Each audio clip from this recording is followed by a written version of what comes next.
Welcome everyone to this 3 degree events, this 3 degree panel where we're gonna discuss scope 3 and how to navigate an evolving GHG protocol and SBTi guidance. Thank you for being here with us today. For those who do not know very well, 3 degrees, we are a leading global climate solutions provider with some presence in North America, in Europe, and in Asia. We have been in this business now for more than 20 years. Actually, the business was founded by Dan Lafatas, who is with us today. Thank you, Dan. Yeah, thank you very much. Climate strategy, climate is core to our business, and we have the privilege and the honor of working with many of you, being your strategy or implementation partners in your decarbonization plan. So thank you very much for the trust you place in us, and thank you for joining us for this very important discussion today in New York. For you all who do not know me, I'm Philippe Vaudren, the new CEO of 3 Degrees. Actually, I joined this company in May this year. After 25 years in the energy industry, I decided to move into the climate space probably at the worst time ever. I think it probably goes without saying that the current administration is pretty hostile as regards climate change and environmental rights and protection. And still, I think more than ever, fighting against climate change is important. It's clear. It's brutally clear. It's ferociously clear. I think personally, I was shocked this summer many times. We just need to look around us, what is happening. Natural disasters multiplying year after year. In July, I saw this flooding in the Kent country, in home state in Texas, destroying so many families. Then this summer, I saw so many wildfires destroying so many hectares in Europe, more than 1 million this year. It's a groundbreaking number. In August, I saw these record-breaking monsoon rains in Pakistan killing so many peoples. And it's a reality, and that's the reason why I'm very proud now to be with the 3 degree team, because it's time to double down actually to face the adversity. And I'm very encouraged to see as well you representative of very large corporates in this journey to decarbonize our economy. What you do is very important. We are not doing a con job, we are doing a very important job. And that takes boldness, courage, patience, and collective intelligence. And we need collective intelligence. And that's the reason why it's super important to be all together today. And for this collective intelligence to come up today, I'd like to thank very warmly the representatives of these very important companies. You took the challenge to be sitting here on this panel to share your experience. You're going to share how you engage your suppliers in your decarbonization journey. It's a challenge, it's difficult, but it's possible, and you will show us the way. Thank you for that. And now it's time to turn the mic to the panel moderator, Jacob Isaacson from the 3 Degree Strategy team. Jacob will formally introduce our panelists and get the conversation started. Thank you very much for you all being with us today.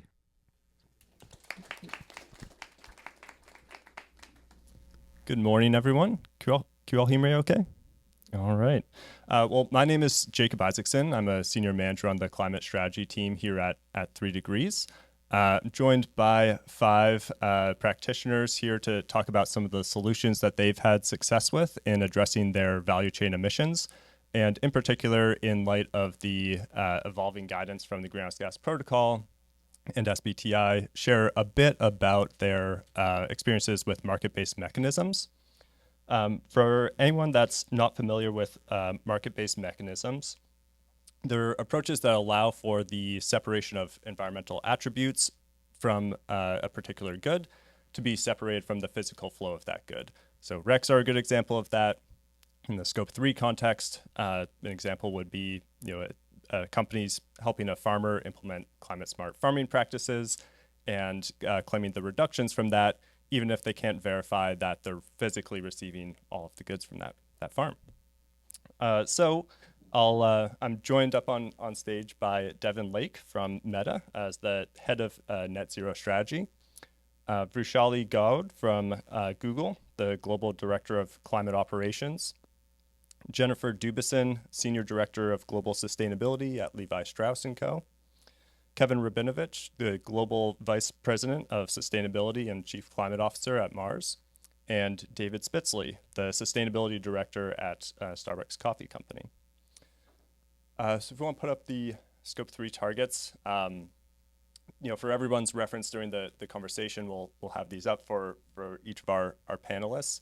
They all have ambitious scope 3 targets. In lieu of them all speaking to them, just putting them up here for your reference. But just by show of hands, who else here has an ambitious scope 3 target coming due in 2030, 2035? All right, keep your hands up. Who is, yes, kudos to you. Who's nervous about being able to hit those targets? All right, so let's get into some solutions then. So just to set the stage, I'll maybe just go down the line here for each of the panelists for this first one. In your efforts to decarbonize your value chain, where have you seen low-hanging fruit, and where have you had bigger challenges? Yep. Great. So first, thank you so much for having me. It's great to be here with you guys. I would say, the easy areas are, efficiency has always been a great way for us to get some of that low-hanging fruit. We've actually had some really strong successes, especially out of the gate on some opportunities with our suppliers. Our suppliers have been really great partners in terms of thinking through how to decarbonize with us. And that's really where we started. What are the decisions our business can make, how we design our hardware, how we design our data centers, how we work with our suppliers. At a certain point, we've sort of continued to see opportunities there, but also realized we need to be able to do more, especially the way that the targets are framed, where we're responsible for everything back to the mines, right? We're responsible all those steps back in the value chain, and that's really where we've looked to markets. And I've spent a lot more time thinking about standards than I certainly ever thought I would. And so anyways, I think that being able to decarbonize the emissions that are hard to reach directly has been a real challenge for us. That's steel and concrete, some of the commodities that are hard to trace. That's also the long tail of suppliers where we want to work with them to procure renewable energy, but we may not be able to work with them directly. And a number of other challenges that I'm sure you guys will mention here. But I really do think that the use of markets has been so powerful in scope 2, and I see a lot of opportunity to do really great creative things with markets in scope 3. It's one of the things I like about working in scope 3, even though it sort of boggles the mind, is that there is the opportunity to do big projects with impact and scale if we have the optionality and flexibility to do so. Can I just say +1 to everything she said and then pass it on? No, but thank you for spending your morning with us. I will start with saying, you started with who has targets, who has goals, and are you nervous of getting there? We all are, but I think targets are great. They're like moonshots at ambition, but the journey there itself is very rewarding. And I think a lot of us are facing where, are you going to hit the zero or not? And it's great. It's a good place to be motivated, but there's incredible work happening. And in that, in sort of the nervousness, let's not forget the incredible work everybody's doing in shaping that journey. So I just want to make sure we feel a little optimistic about that. I think I'll echo, scope 2 and scope 3 have two different things. I think for scope 2, we all have a much better handle on our operations. Scope 3 is just incredibly challenging and complex. It's been great working with suppliers. I think bringing them along in the journey, educating them, helping them in understanding. They know their business better than we do. So just partnering with them has been extremely effective for us. And we have sort of, there's contractual agreements, but we have ways of engaging and helping them through those agreements as to how to decarbonize. I'll echo what you said and just take it a step further. In certain, scope 3, but inherently, you don't know all the information. You know some of it, and there's a lot you don't know. And if you do, how deep do you go? And there's a balance between accuracy and impact. And I think that goes back to some of the standards discussion that goes back into how do you drive at this point that balance where good enough information, but you want to make more impact for action. And I think market instruments, especially in regions where they're extremely powerful, and scaling them is a good one. +2 now, I guess. All of that. When it comes to our supplier base, we have worked a lot with them to understand kind of what drives their decarbonization. I was, just out visiting some of our suppliers overseas, and necessity is the mother of all innovation. They are the ones coming to the table with so many amazing opportunities. And so when we do these roadmaps with them, which we do almost on an annual basis, we're still seeing lots of opportunities for efficiencies on HVACs and adjusting compressors and steam and all of those kinds of things I think are ripe still on the table. We've also seen the power of, to your point, this impact versus maybe effort even on primary data. There are a lot of things, particularly in our apparel, where we rely on these LCA models that are often outdated. And so when we are able to get primary data, and we recently did something on a warp and weft factor, which I won't bore you with what that means, but significant emissions reduction savings, of which alternatively we would have had to go out to the supply chain and try to convey, hopefully help finance them to do these, reductions. So even just the improvement of primary data can go a long way to emissions reductions. And so we do try to stay focused there where it matters. I think on the challenges side, it's a complex supply chain. It's shared with a lot of brands. The magnitude of climate change and the complexity of that challenge requires us to work together. Sometimes that speeds us up, sometimes that slows us down, but it's something that we have to keep doing. And I think the other kind of challenges we say, CapEx, OpEx, they're valid concerns in our business, they're valid concerns in our suppliers' business, so we're constantly aware of that. And I think, how do we utilize the standards? So, I think right now for us, there's a bit of hesitancy, and there's a bit of feeling the fear of penalization, and that I think is not enabling action right now. It's enabling hesitancy.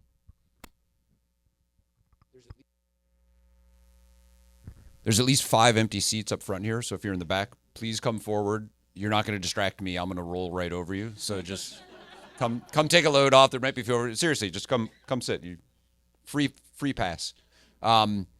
Yeah, I guess maybe to not just say +3, I'll answer the question in a slightly different direction, and at the risk of getting kind of frameworky. When I look at what's worked at Mars, and so some of the stats which aren't up there, these are our goals, but our progress is since 2015, we're a 69% bigger business in dollar terms and a 16% smaller business in carbon terms.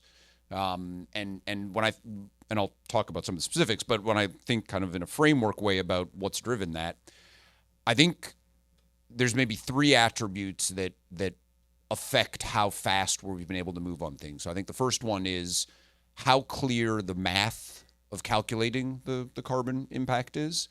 I think the second one is how possible it is to either aggregate the problem into, the little bits of the problem into one big problem that you can solve with one solution, or it is just inherently one great big problem that you can solve for. And then I think the third one is the degree to which the solution changes something about the day-to-day operations of your business. And with sort of those 3 in mind, the 2 things that have done the most to drive our numbers to date, and there will be more in the future, are tackling deforestation in our supply chain and solving for renewable electricity in our factories. So deforestation in our supply chain is, minimally disruptive to our business, if I'm honest, right? So obviously you have to work on sourcing and things like that, but there is a large role for market mechanisms in capturing some of that, mass balance through supply chains. And in a lot of cases, what actually shows up at the factory isn't changed. So you don't have to change anything about your manufacturing operations. You don't have to change your formulations. You don't have to change the product. And so there's a hurdle you don't have to jump over there. Renewable energy, same thing. We have largely aggregated load across many of our factories, changed something about our energy procurement. For example, help with 3 degrees to do PPAs. But again, at an operational level for the business, super low disruption, right?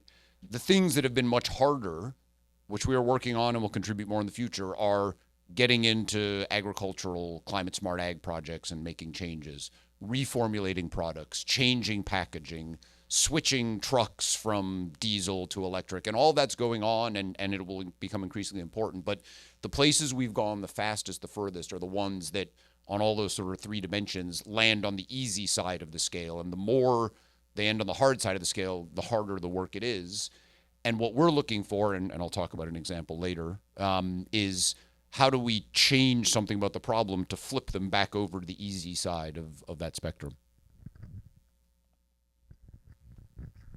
Being fifth, I probably won't say anything at all original at this point, because I agree with what all the other panelists have already said.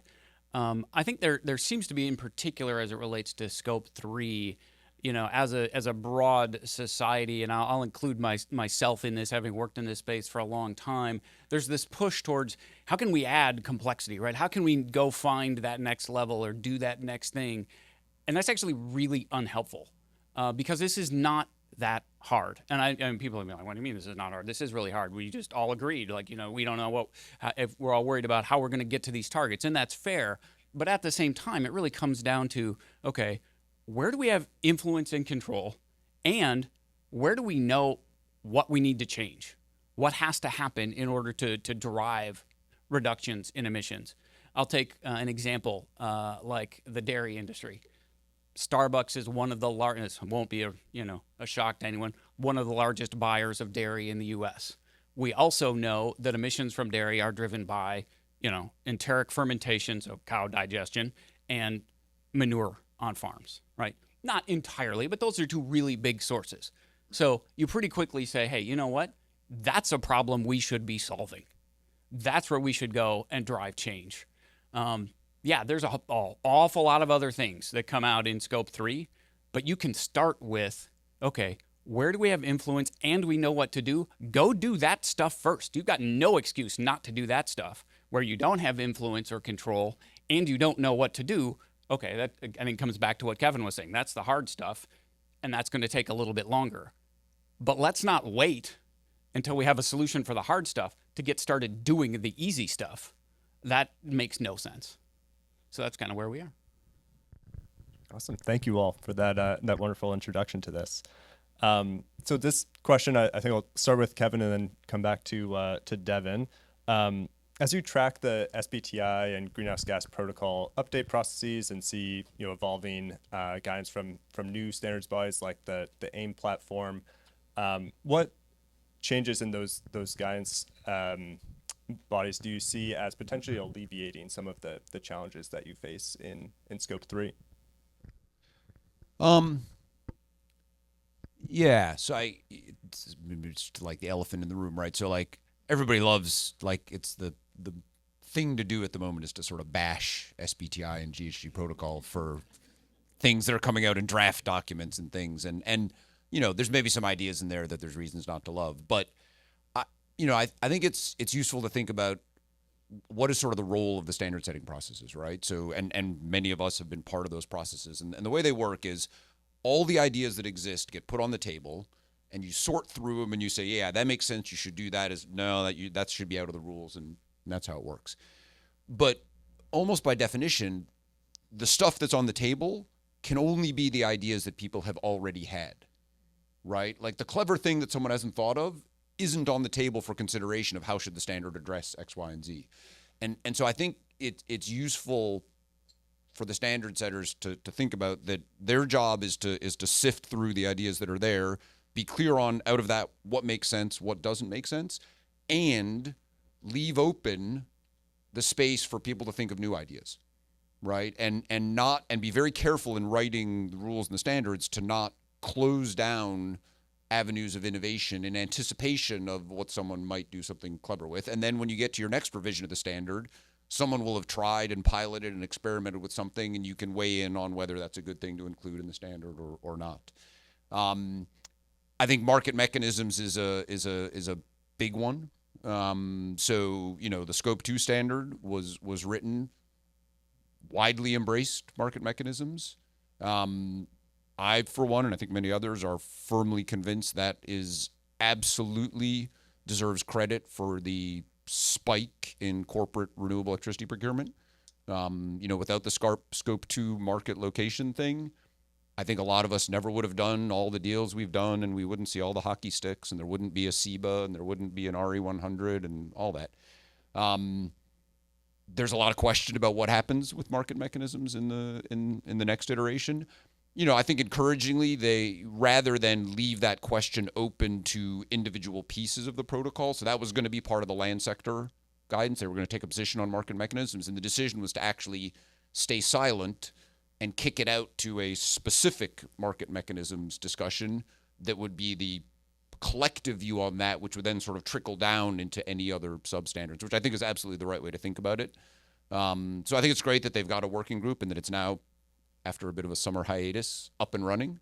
So I think that's probably the most important thing to contribute to Scope 3, because back to my sort of framework thing, the market mechanism is the thing that lets you aggregate lots of little problems and lots of little solutions into one bigger thing that you can actually go execute at scale and speed and turn it from a hard thing to a, I don't know about easy thing, but easier thing. So I think that's really critical. I think there's a real opportunity to support the innovation that's already going on and leave space for the innovations that we haven't thought about yet.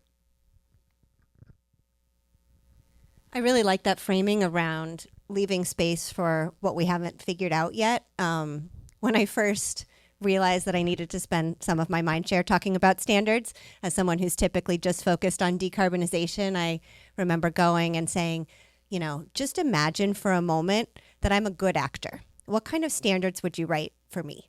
Because it is often felt sometimes that the standards are written to stop bad actions and less to enable good actions. Now, nobody's truly a good actor or a bad actor, but I think the thought experiment is interesting.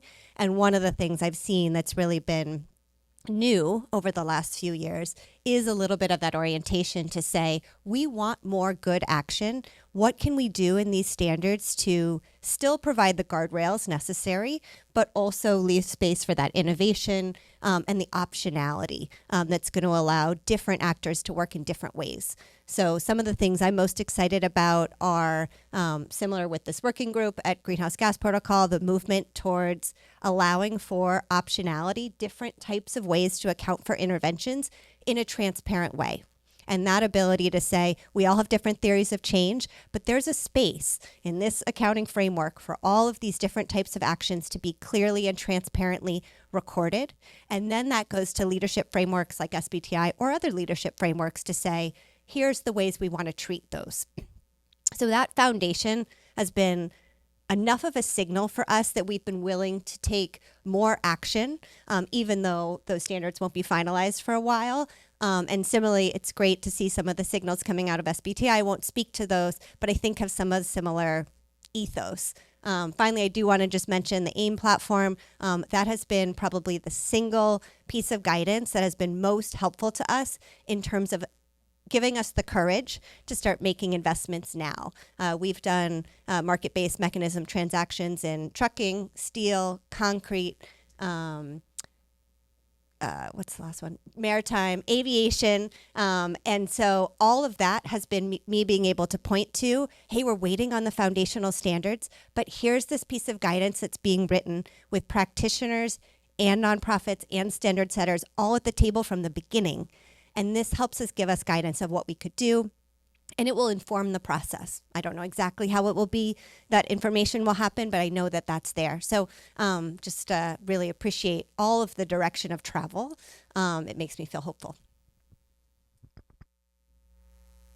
Yeah, thank you both. And Kevin, you mentioned creative solutions and market-based mechanisms.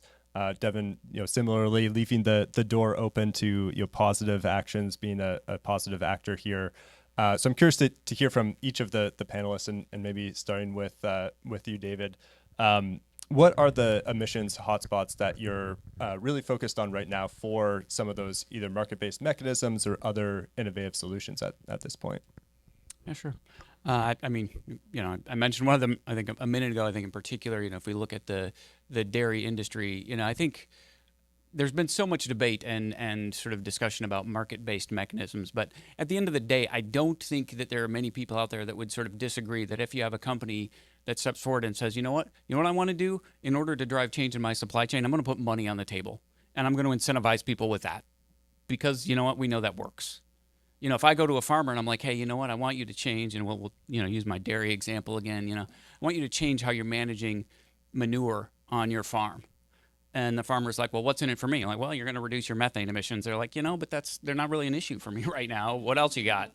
And if you're like, well, we'll pay you every year to do it. And they're like, okay, well, that changes the conversation real fast. So, at some level, we found it works, right? I mean, again, not real shocking, but that works to have that conversation to say, okay, how do we incentivize this? And obviously there are limitations, and you've got to figure out how to do things efficiently and all that. But at the end of the day, that's a mechanism that works. So, looking at that in dairy and also in our coffee supply chain, and looking at, okay, we go to a coffee farmer.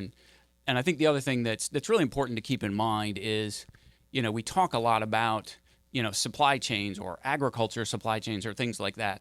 And they are very different, right? So I said, oh, like a U.S. dairy farm. And now I'm going to switch to talking about a, smallholder coffee farmer in Central America. Completely different scenario. But you go to that farmer and you're like, what you need you to do is, plant some shade trees on this farm, right? To create shade and potentially, sequester carbon in the soil, et cetera. Same conversation. Okay. But I'm barely making ends meet right now. Like my kids don't want to farm coffee. They want to leave and go somewhere else. They think they can make a better living doing something else. Okay, well, what if we incentivize you to plant these shade trees by helping, add to your income? Oh, okay. Now that changes the conversation. So I think, those are the kinds of situations in which market-based mechanisms really work. And I think, want to make sure that we continue to keep that as an option on the table for companies that are willing to invest in that way. Innovative ideas for using market mechanisms in Scope 3. Gee, I wonder what I'm going to talk about. So who's already heard the RAC speech? Congratulations, you're already RACtivists. For everybody else, so RAC is renewables acceleration. So it's an idea that we had a few years ago and have been talking about publicly since May. And it goes like this. So if you can believe two things, the first thing you have to believe is that in your Scope 3 footprint, there are megawatt hours. Part of that calculation, and for sure if you're a business that has relatively sophisticated footprinting, part of what's driving your Scope 3 are megawatt hours. And if you've got the data systems, you can pull it apart and you can find the megawatt hours. So one example we give is we sell a pouch of rice that you put in your microwave for 90 seconds to warm it up and enjoy a delicious meal. We know how many pouches we sell. We know where we sell them. We know what the average power of a microwave is. Multiply all that by 90 seconds and you get a gigawatt hour number in a country. Right? Repeat, LCA data, whatever. That's the first thing you have to believe, is that the megawatt hours are there and you can work out where they are. The second thing you have to believe is that the conventional way to solve for all those megawatt hours would have whoever's buying all those megawatt hours all up and down your value chain go source a market instrument called an EAC, a REC here in the US, a guarantee of origin in Europe, lots of names all over the world. Source that EAC, retire it against the megawatt hour, report a Scope 2 reduction, and then in theory pass that information along to us so we can report a Scope 3 reduction. So the second thing you have to believe is it actually makes no difference in the world whether all those buyers of the megawatt hours buy the EACs and retire them, or we buy the EACs and retire them against those megawatt hours. If you believe those two things, a whole bunch of amazing stuff happens. The most amazing one is we can, as fast as 3 Degrees can help us sign contracts, I'm working for you guys here. As fast as we can sign contracts to source those EACs, we can cover every single megawatt hour all the way up and all the way down our value chain like that.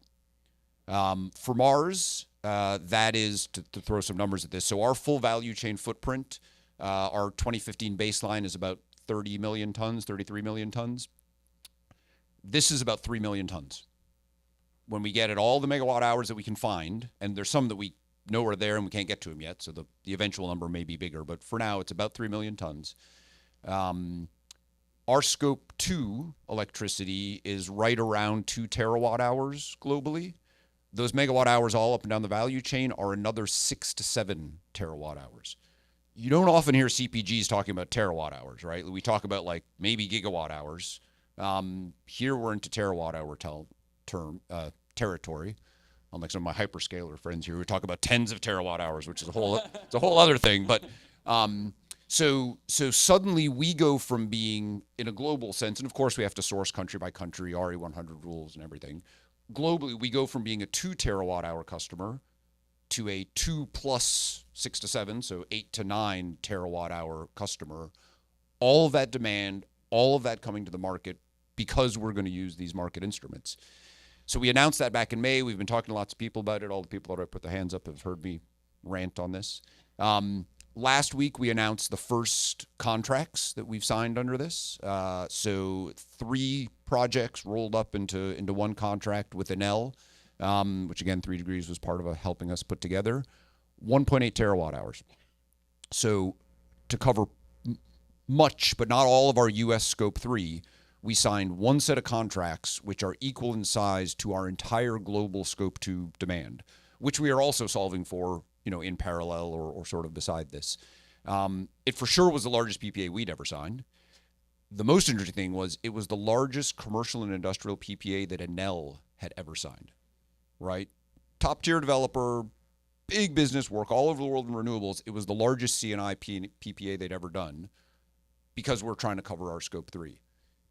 And this could be replicated basically by anybody that's got the data systems to do it. You don't necessarily have to go as broad as we have of everything everywhere. You could say, I'm just going to do my franchisees. You saw his hand go up. He's our activist. I'm just going to do my co-manufacturers. I love my supplier engagement program where I'm having these deep conversations with my top 5 suppliers. But then I've got a tail of 10,000 suppliers I'm never going to talk to. Great, rack that. So yeah, that's the big thing that we're excited about.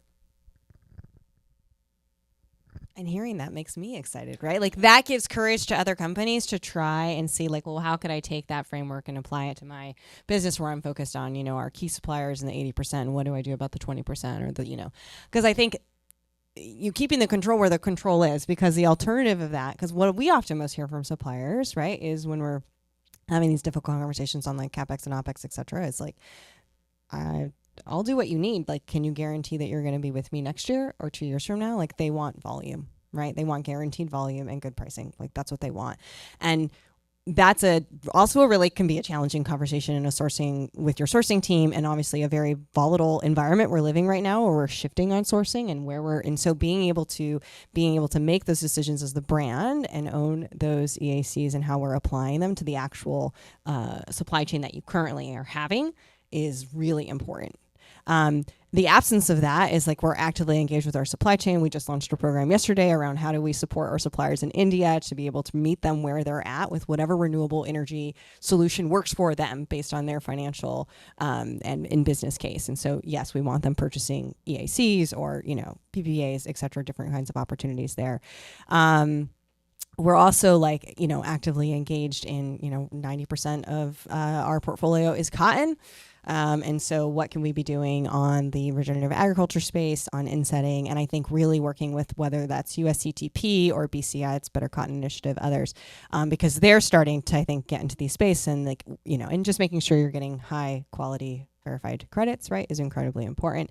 And so we're thinking a lot about what that means, because I think the reality is you can get in really deep with some suppliers, right? But traceability is obviously an issue. And so we need to be able to find these innovative solutions that allow us to close a bit of the gap, even sometimes the knowledge gap around it. And so that is where these kinds of mechanisms make a ton of sense, because these are small teams trying to do really good work, and the ability to get out there and talk to every cotton farmer and make sure they're all it's just not a tenable solution to drive the impact at scale in the time horizon we need. Perfect. Thank you. I kind of echo everything on the instrument side of it and how you can open up, and if you have the megawatt hour information and do a matching, and that's so I completely echo that. I'll share something different just to kind of show some other areas that we're working on. So one big thing for us is for the tech companies, our supply chains tend to be semiconductors, which are in APAC, and that is one of the dirtiest grids. And so even if you are trying to look at market instruments, you are quite constrained just because of the amount of clean energy and the investments that are currently there and how the policy structure is. So a couple things that we've been doing is, one, heavy policy engagement. So we partner up with our suppliers, which, Korea, Taiwan, 2 big locations, Japan, And we do our best to kind of have those negotiations around what does the clean energy roadmap look like? What are the policy interventions? Where can we partner with the government? Is there a technology gap? Is it a financing gap? And sort of try to unblock those, because at the end of the day, even to get EACs and RECs, you do need the long-term PPAs. You need actually investments coming in and technology coming in. So that's been a very powerful tool for us. We leverage a lot of our Scope 2 knowledge and partnerships to help with our Scope 3 goals. So one example is we just did something in Taiwan with BlackRock. We partnered with them for a 1 gigawatt solar capacity generation in Taiwan, out of which I think around 300 megawatts or so will be for Google, but the rest will also open up for our suppliers. And so what that does is you're doing multiple things. You're bringing financing to the region. You're actually investing in renewable energy, and it's all additional because it's new. And then you're guaranteeing offtake for yourself, but also then helping suppliers. And it helps suppliers with sort of the right pricing. It does what, Kevin, you were saying about like long-term. It's a long-term initiative, so it's not one-time purchases and you're done. So I think that's been another very important thing. So the idea of actually unblocking clean energy investments and driving that piece has been super important for us from a system change perspective. And then a slightly other thing that we also do is, it goes back to the LCAs, your hotspots. A lot of that is manufacturing, but manufacturing goes back to the raw material you use. And so for us, our TPUs is a big one. They've become highly efficient over the years, but we do a lot of engagement with our suppliers to look at carbon-aware design, and actually starting from scratch as to like, okay, what is the life cycle of each material? What can be recycled? Where can you use a more efficient design? And those are 2-3 year out projects, and take a lot of activity back and forth. But partnering with the suppliers to actually start at that phase, and then guaranteeing the procurement and the performance, I think helps drive that. So slightly different flavors that we're working on.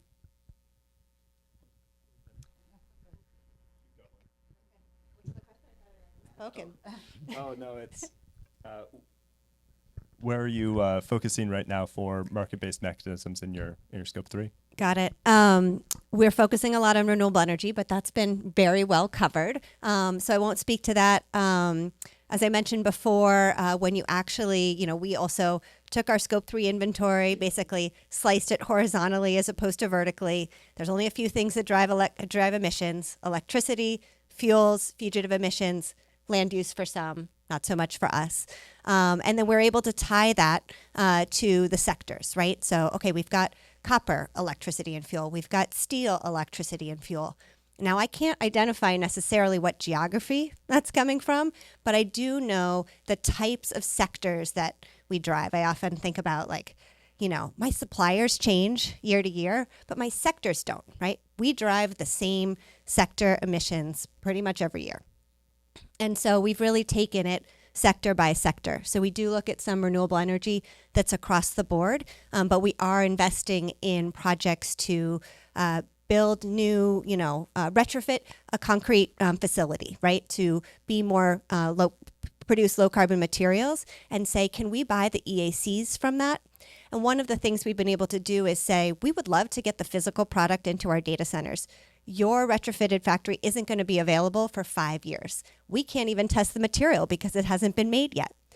As part of this contract, we would like to make sure that we're getting performance data on the material that's created so that we can assess whether we would be able to use it in our data center. We can tell you where we typically build data centers in case that informs where you're going to build, though with all the headwinds, there's a lot of other things that inform where they can build these sites. And then we do forward-looking contracts that say we would like physical procurement if it meets our needs, location, performance, timing, or we'll buy the EACs. And that allows these startups to get the financing they need, get started in terms of their investment, and know that they're going to have a market, but with some flexibility. So we've been doing that in concrete and steel, are exploring it in metals. There are sectors where it seems more easy to get started, sectors where it's harder, but that's another place where I feel that market-based mechanisms unlock our ability to invest in these solutions, even at the end of the day, we may be taking physical delivery as opposed to the attribute. So I heard a lot of electricity, building materials, agricultural supply chains, long tail suppliers, a bit of transportation, all as potential areas for market-based mechanisms to fit in.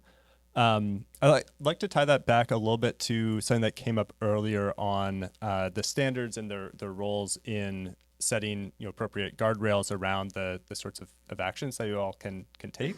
So we'll give this one to Frushali and then to David. How are you thinking about the how you're ensuring that the interventions that you're making are meaningfully tied to your value chain and are making real and lasting emissions reduction impacts? How are you making sure? That's a very difficult question. I think little crystal ball, but I think couple things here. Let me start with the fact that I'm going to build on what you said. Where we can take physical delivery of things, where so exactly it's tied to an additional piece and it's tied to an impact. That's the number one. That's the ground foundational pieces, right? So if it's long-term PPAs, if it's electricity, or if it's construction material, then and you're doing the pilots and you're getting the data. If it's SAFC, like there's enough information out there that can help you define what kind of impact you're generating. And I think for us, that has been a very big important part. If you're spending the money, it's driving the right interventions, but it's also delivering the impact that you have. And so that's been one big part of it. The other part I think is the standards are interesting, and I think I'm going to go there, especially for Scope 3, because one way of driving impact is measuring it. And if the standards, what qualifies, what doesn't qualify, is a little bit of a gray area. I think in a good way, if we open that up and actually push innovation and push creativity, I think what you mentioned before, it's a good incentive, and we'll see how it goes. And I think what we are trying to do is be creative, be curious, push the boundaries to where we can, where we know it meets the guardrails, and our guardrails are always impact additional, where we can actually do first of a kind, do pilots and help scale. If it meets some of those guardrails, then we know we have full confidence in sort of the interventions we are driving and driving that impact. I will say that it will be super helpful, and I'm looking at some of the standard setters here. If the standards also move along and help us give that space, create space, because that's an incentive, and that's a great incentive, and it's very pragmatic right now to create more incentives than actually be restrictive. So. Yeah, maybe to sort of build on that, I think obviously, when you work in the space of market-based mechanisms, being able to do that in a credible way really is important. So one of the things that we've tried to do is, in order to sort of facilitate that, is work with the right partners. So, working with people like 3 Degrees to help us figure out, okay, how do we make sure that what we're investing in is additional, is of high quality, that ultimately these projects are actually delivering the reductions that we expect, right? So we have put in place essentially an investment guide that we follow that looks at a number of these criteria and goes through, and then we work with partners to say, okay, help us evaluate where we can be investing and make sure that these criteria are being met, and that the funds that we're contributing really are going to drive the kinds of change that we want to see. I'll just add one interesting thing. So one of the things that I've done with my team, which is you have to see it before you buy it. And so we do a lot of what I call road trips. And so we've been going around the globe and actually seeing some of the installations, seeing some of these interventions. It gives a good signal to the startups or to the companies that we are really keen. It's great for a technology transfer, but it's also really meaningful when it comes down to, are you actually seeing the impact? Are you actually seeing something on the ground change versus just numbers in an accounting system? So that's been it's a little bit of a personal team spirit that we have, but that's gone a long way. So one thing that you mentioned, David, was credibility, and I think there's sort of two sides to the credibility coin. There's what you're doing, and then how you match that to what you're communicating publicly. So this one I want to give to Jennifer and to Kevin.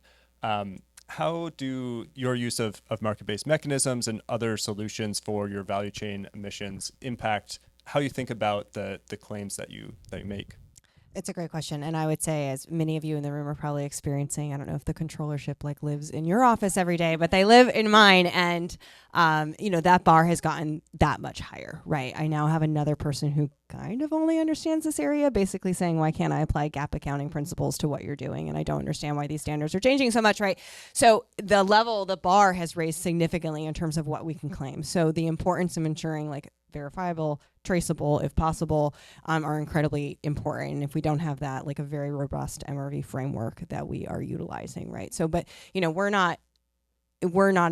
we've actually moved away from doing a lot of like product-based specific claims, but when it comes to our emissions overall inventory, like the robustness of the data needs to be significant. Yeah, claims are incredibly, the level of scrutiny has gotten that much higher. And so that's where we need, I think, clarity in the guidance that gives us the permission and courage to continue to go out and do this work without, facing additional kind of third-party scrutiny around it, let alone internal scrutiny.